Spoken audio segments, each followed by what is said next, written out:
So very famous philosopher from Canada once said, I got enemies, got a lot of enemies, got a lot of people trying to drain me of this energy. I don't know if you've heard of this philosopher. His name is Drakeus, right?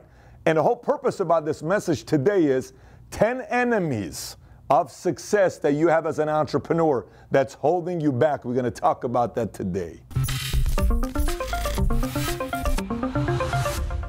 Before I get into the episode, if this is your first time visiting this channel, this is the #1 channel on YouTube for entrepreneurs. We got over 1,000 videos for you to watch, a lot of weird, a lot of strange, a lot of good interviews. Click on subscribe button and go watch some of the other videos that we have after watching today's episode. Having said that, let me get right into it. 10 enemies of success you have as an entrepreneur. Point number 1, judging a business based on a great year. A lot of times people will say, Pat, we're blowing up. Did you see what we did last year? Show me your numbers. Well, in 2014, we did $500,000. Then we went to $1 million, then $1,000,001. Then we dropped a little bit, but we went up last year, and we went up to $4 million. We're absolutely killing it. So on the outside, everything looks good. Then you open up the engine, you start looking at the numbers, it's one big sale, or it's one big customer, it's one big account that made them spike up. So I've experienced this with my business. By the way, this also applies to a bad year or a great year. You can't, judge your business based on one bad year or one great year. My rule is very simple. If you grew 100% this year, and you do that 3 years in a row of 100%, then you have a legitimate business. If you grew by 100% this year, next year is 10%, the following year is 5%, you never did 100%. It's the rule of 3. If you do a number 3 years in a row, it becomes real. Point number 2, building your business based on quick fix campaigns rather than strong principles. There are a lot of businesses that are like, we got a new sale going on, we got a sale going on, we got a sale going on. It's always built on a sale. This product is normally $19,999. But in the next 5 minutes, just for you, because we like you, even though we've never met you before, only $99. You gotta take out your credit card, 5 minutes, $459, $458. Sign up today, and then you go to another website, you come back, it's the same exact 5 minutes, $459. It works with certain people, but that's not a real business to build on. That's not a real philosophy to build on. I suggest building on real business philosophies, which we'll get to here in a minute, that builds you real business regardless of a sale, regardless of a market crash, regardless of a recession, regardless of any of that stuff, because you have the right philosophies in place. We'll get to it here in a minute. Point number 3, flattery. Nothing's worse than everybody telling you how amazing you are and you believing it. Oh my gosh, you're so amazing. Oh my gosh, you're a great CEO. Oh my gosh, you're doing great stuff. I have a very simple philosophy when it comes down to flattery. If it's not my wife, who knows all my flaws, she's seen me in my worst places, if it isn't the people that I've been working with for years who know everything about us, if it isn't the people in my immediate family whom I trust, the compliments generally comes from this year, leaves here. When you guys say, Pat, you're so amazing, it goes boom, boom, boom, boom, boom, boom. Why? Because you don't know every aspect of my business or my life. But if my board says, I can't believe what's happened with the business, Pat, the last decision we made, that was great, and I think you took the right lead on it, that's compliment that you should take. Everybody telling you this, then what happens, you go home like this. Honey, why do you talk to me like this? Do you know how everybody looks at me? Do you realize who I am? Why do you talk to me like this? Because flattery fooled you into thinking you are God, and you are not God. So flattery hurts all the other relationships around you if you let it get to your head. Number 4, isolation. You're growing, and you're typically around everybody.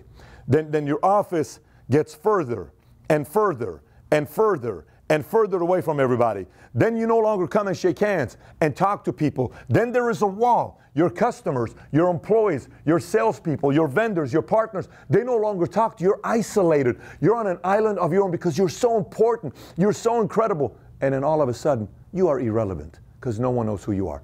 And I know a lot of books out there that tell you, well, you should do this, or you should disappear, or you should do that.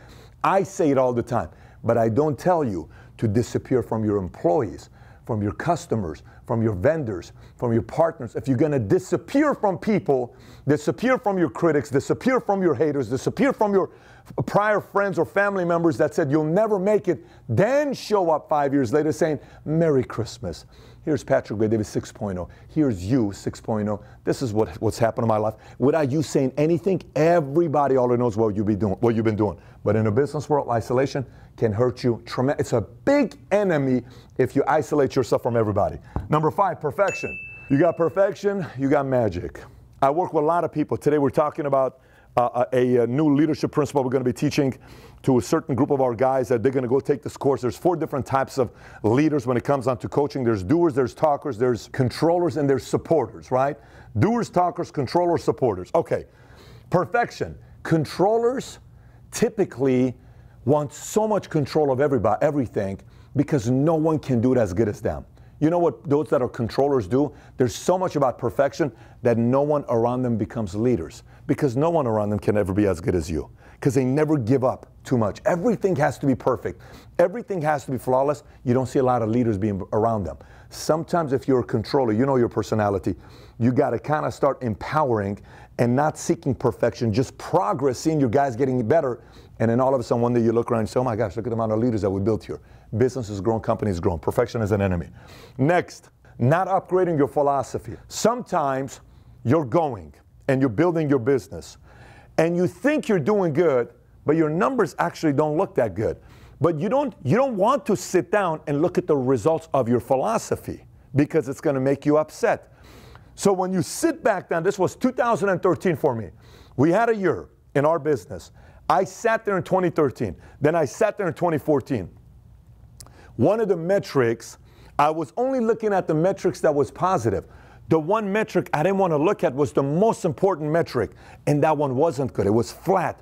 I'm like, hey guys, look over here. And then one day I'm like, Pat, when are you going to start being really honest with yourself as a leader? Man, this is not, it's not growing the way you think it is growing.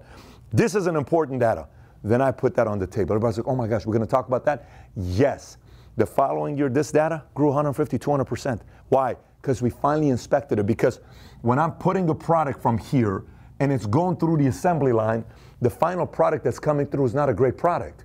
It's an average product. It's a mediocre product. But because I'm too afraid of upgrading my philosophy and looking at it, I stay the same and my business never explodes. In order to exponentially grow and have a lot of success for yourself, you need to constantly work on upgrading your success and setting aside your ego because results always tells the truth. 7, spouse and family. You're at business, you're doing great, you come home, you and your wife, you don't talk about the business, you're not doing good, you guys are fighting, everything is in shambles. But it's okay, I'm still going to kill it in business. That's not how it works. Here's why. If I'm at business, okay, I got 3 kids. Say I'm not doing good with my wife, and we're not in a good place, and it's terrible. We don't talk to each other. I sleep in one room, she sleeps in another room. Marriage, this happens. And I come back to work the next day. My mind, it's not 100% focused. It's 78%. So if my mind is 78% and you're at 99%, you're not thinking about your personal life because you got that stuff under control, you have an edge over me because my brain is less focused than yours. So when your brain is more focused, you make better decisions. You're better with people. You're easier to deal with. People are willing to tell you some areas that need to improve as a company because you're willing to take it. At 78%, you're quick. You're short fuse. And people are like, oh my gosh, I just don't want to talk to them. And so they leave you on for a week, 2 weeks, and then all of a sudden the small problem becomes a bigger problem. If this is an issue, you got to do whatever you can. Go read books on parenting. Go read books on marriage. Go read books on personal life. Go read books on I talked to somebody the other day. They were in their mid-50s. Watch this here. This is going to sound strange to you. They're not in my company. They're outside. They come, we talk. Husband and wife are sitting there. And they say, Pat, we simply want to talk to you because we need some counsel on growing our business. I said, before we talk about the business, how you guys doing? Oh, we don't need to talk about that. We are strictly here for business. And I said, I get it, but how are you guys doing? It's Pat, it's not that important. Listen, I'm going to ask you one more time. How are you guys doing? Then all of a sudden, he says, why don't you go? So no, you go. No, you go. You know what finally happened? Let me tell you how weird this was, okay? But I've experienced hundreds of meetings, honestly, thousands of meetings like this when I'm sitting with people in these kinds of cases. She says to me, Pat, we haven't had sex for 6 months. I said, how long? 6 months. I said, 6 months. Yes. Why not?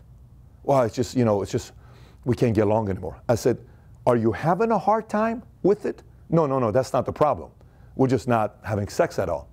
I said, what do you realize one of the most healthiest thing you can do for your marriage is to have sex? It's like all the medicine, drinking green juice or tofu and all this nonsense, none of that comes close to as good sex is for marriage, husband and wife having sex. It's the best Tylenol, the best Advil, the best pain reliever, the best Prozac, the best whatever medicine you're taking is you and your wife having sex. And so we start talking about it. Why not? And so the real truth came out. I'm not going to tell you what it was. It's a little bit awkward. But we addressed it. You know what happened 3 months later? Every possible record in their business, they broke. And they went 6 months without sex. Mid-50s, late 50s. He didn't have he didn't need like a Viagra issue. He just said, we're not having sex. They did it. They sat down, both egos, they squared it away. Then it grew and it exploded. Not by a little bit. It went like this.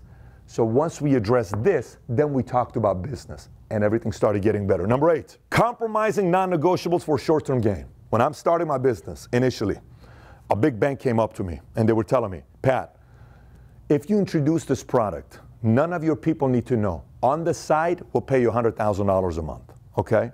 I said, what do you mean? He says, they don't need to know we're doing this for you. But on the side, we'll pay you $100,000 a month. And I said, look, it's just not part of my principles. He says, but you mean to tell me you're saying $1.2 million, you're saying no to $1.2 million of just being given to you? No one's going to ever know. We're giving it to you per year, $100,000 per month. I said, listen, here's what you got to realize. The biggest thing for me, if you do business with me, is my principles that are non-negotiables. I did it with certain things. I said, I'm not going to get married unless of these 3 things. I've said compromise, I'm not doing it. Friendship, business, association, investment, everything has 3 non-negotiables. I did a video on this a couple weeks ago. Then the guy says, you're seriously going to say no? The other guy said yes. The other guy said yes. This guy said yes. I said, that's the difference. They're trying to make $1 million a year. I'm not trying to make $1 million a year. This is America. There's no limit on how much money you can make. Anybody can make money in America. If $1 million is a lot to that guy, you're talking to the wrong guy, because this guy's not driven by just $1 million. Oh, ha, ha, ha, look at this, Patrick. Why do you talk such a big language? I said, I'll let you know in 10 years. They left. We exploded. The other guys are out of business because they chased a commission on the side. Everybody found out nobody trusted them anymore. Why? Short-term gain. You will be tempted many, many times. Don't compromise your non-negotiables. Number 9, poor health. You don't take care of your health. What happens? It affects you here. It affects stamina. It affects everything. Health is very, very critical. Myself, anybody I've seen, anyone I work with, if there's ever been a certain level of losing momentum, it's had to do with this. And we're aging. Certain things you don't have any control over. But it's very critical for you to pay attention to, because there is enemy of success has to do with health. You can no longer just say, oh, it's not a big deal. It's just cheesecake.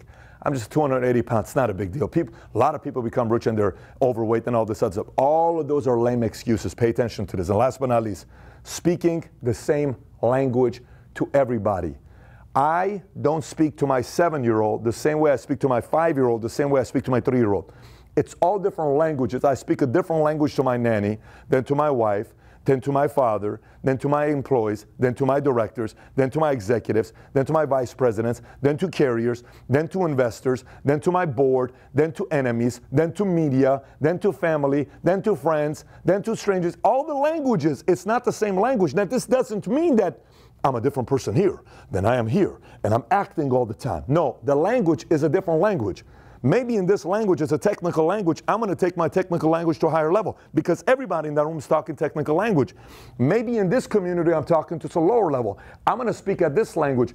Maybe in this over here is more relationship. You're talking, with things that matter to them. It's not necessarily you're talking to a community that wants to know about numbers. I'm talking relationship. Today, I just did a big conversation with somebody. It's going to be a massive, massive deal. I'm not talking a $5 million deal. It's a massive deal. I'm talking to these guys. And the conversation went from husband to wife to all of a sudden we went a complete different direction, and the conversation was, they're based out of West Coast, big business people, complete different direction we went on the conversation. What happened all of a sudden? We talked personal life, not here's how much business we do, this is what we scale, this is what we do. If you speak the same language to every audience, you're going to lose people. So it's an enemy. When you feel like you can talk to your employees, your sales, your executive, your investors, all the same. You have to take a moment back and say, who's my audience? Boom, let me pivot and adjust. This is the language I speak to them, okay?